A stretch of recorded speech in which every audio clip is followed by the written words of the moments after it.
다음 달 폐교를 앞둔 서울 화양초등학교입니다. 지난해 84명만 다닐 정도로 학생 수가 줄어 결국 문을 닫는 겁니다. 실제로 지난해 서울은 전국에서 가장 아이를 적게 낳는 도시가 됐습니다. 여성 1명이 평생 낳을 것으로 예상하는 아이의 수인 합계 출산율이 0.59명에 불과해 0.78명인 전국 평균 합계 출산율보다도 낮았습니다. 서울과 함께 부산과 인천 등 대도시가 우리나라 출산율 하락을 이끌면서 지난해 태어난 아기는 정부 수립 이후 처음으로 25만 명 아래로 떨어졌습니다. 사망자 수가 37만 명인 점을 고려하면 사망자에서 출생아를 뺀 12만 3천여 명만큼 인구가 자연 감소했다는 계산이 나옵니다.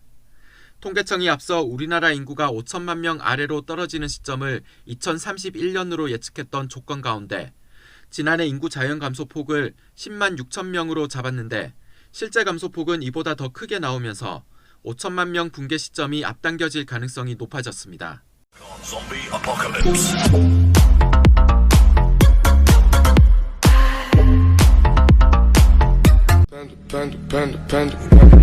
I got broads in Atlanta, just to throw me in the family.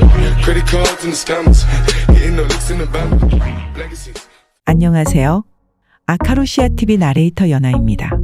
지리한 장마가 연일 계속되고 있고 비가 와서 습도가 올라가는 날에는 너무나 진득하여 덥고 비가 오지 않으면 연일 30도를 넘는 폭염이 우리를 괴롭히고 있습니다.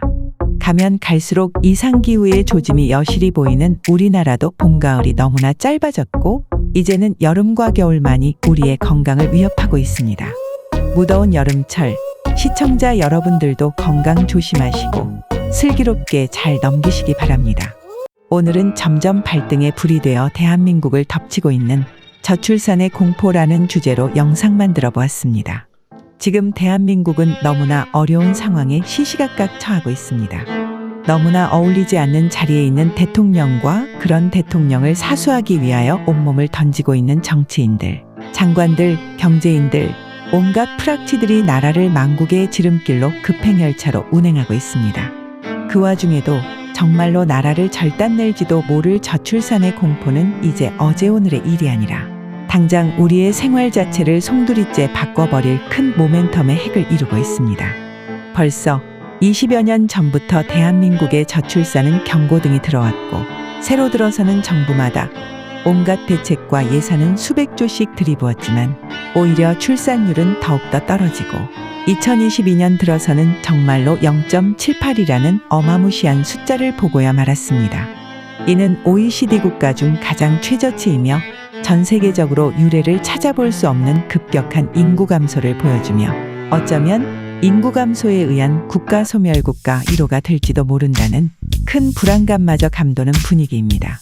출산율 0.78이라는 수치는 인구조사를 하고 통계를 내는 전 세계 국가 약 190개국 중 가장 낮은 수치이며 가까운 일본조차 출산율 1.35가 되었을 때 국가 존망의 큰 위기라며 온갖 대책을 강구하며 난리를 치고 있습니다. 헌데도 대한민국은 예산을 아무리 퍼붓고 온갖 대책을 다 세워도 점점 갈수록 무대책이 대책, 무계획이 계획, 오히려 점점 더 출산율이 떨어지는 기이한 현상들이 벌어지고 있습니다. 1970년대까지만 하더라도 대한민국의 폭발적인 인구 증가로 더 이상의 인구 증가를 막기 위한 국가의 인구 조절 계획이 발표되었고 둘도 많다 하나만 낳자라는 정신 나간 표어도 들어보기도 했습니다. 허나 고도의 경제 성장이 시작되고 6.25 전쟁의 아픔이 극복되고 집단보다는 개인주의가 우선되고 여성들의 사회 진출로 가부장적인 가족이 해체되고 본인의 발전이 우선시되는 사회가 되다 보니 결혼을 기피하게 되고 그로 인한 전 세계 최저의 출산율을 맞고야 말았습니다. 저는 개인적으로 전문가는 아니지만 일반인이 생각하는 저출산 이유 5가지와 그로 인해 파생되는 엄청난 사회적 충격, 대비책 몇 가지와 반대로 저출산이 꼭 대한민국을 파국으로 몰고 가는 것인가에 대한 반론 몇 가지에 대해 얘기해 보겠습니다. 첫 번째로 우선 정말로 당장 먹고 살기가 너무나 팍팍합니다. 물가는 하루가 다르게 올라가고 임금은 제자리이며 먼 미래나 후대를 걱정할 때가 아니라 당장 내 자신이 너무 어렵습니다. 요즘 젊은 분 일반인들을 만나면 현실을 살기가 너무 어렵다고 합니다. 당장 오늘 살기도 힘든데 연애니 결혼이니 너무 사치스럽게 느껴지고 미래를 걱정할 때가 아니라 당장이 너무 어렵다고 하소연합니다. 대한민국 직장인들 연봉 통계를 보면 연봉 6천만 원 이상 직장인이 5%도 채 되지 않습니다. 연봉 4천만 원 이상이 약 30%, 나머지 65%가 연봉 3천 근처의 엄청난 박봉에 시달리고 있습니다. 두 번째, 이제는 월급 착실하게 모아서 집을 살 수가 없습니다.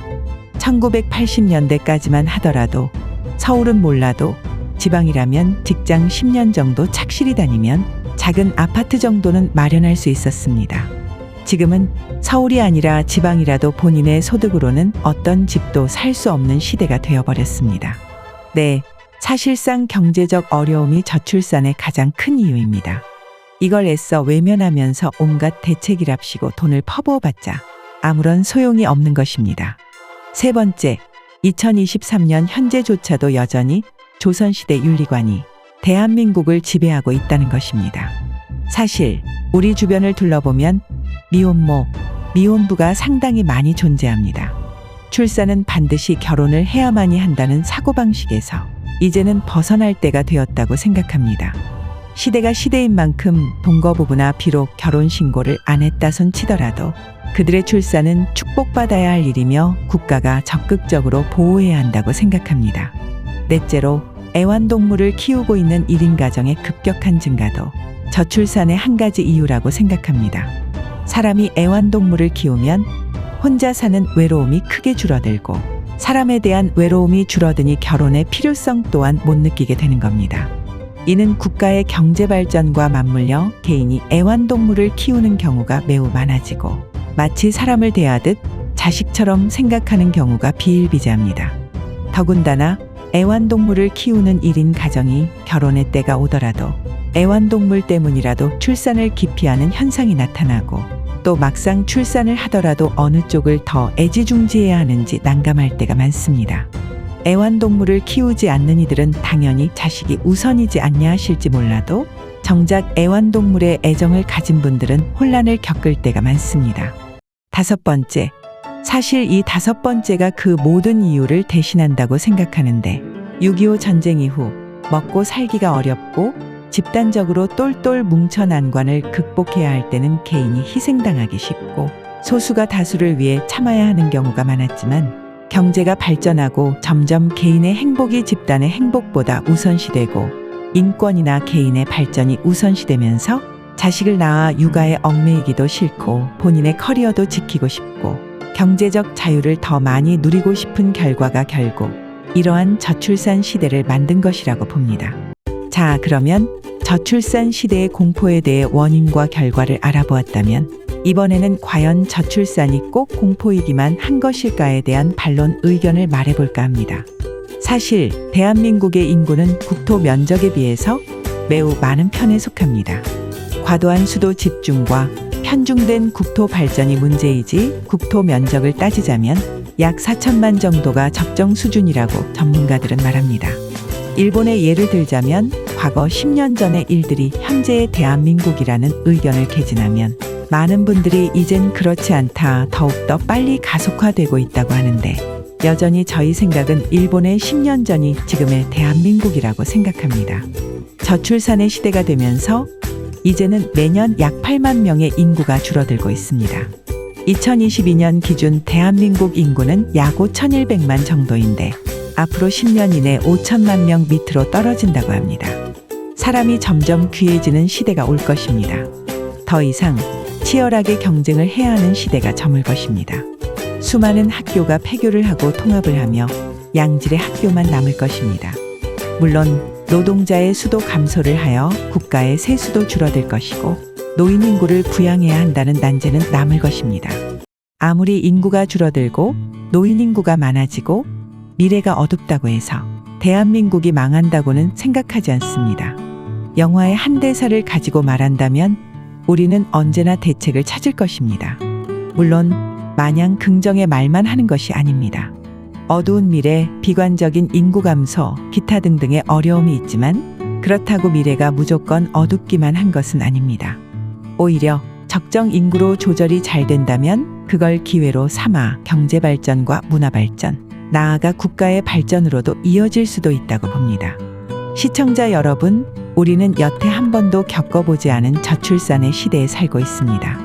앞으로 미래가 어떻게 될지 아무도 속단할 수는 없습니다. 다만 앞으로는 무리한 투자나 사기에 휘말리지 말고 과도한 욕심과 요행심을 바라지 말고 미래를 위해 저축하고 대비하는 자세를 가져야 되겠습니다. 말 그대로 존버의 시대가 다가왔습니다. 행복한 미래를 위한다면 지나치게 비관적이거나 지나치게 낙관적이거나 하지 말고 잘 버텨 미래를 맞이해야 되겠습니다. 이상으로 지금까지 아카로시아 TV 나레이터 연아였습니다. 끝까지 시청해 주셔서 감사합니다. 안녕히 계십시오. I tried so hard and got so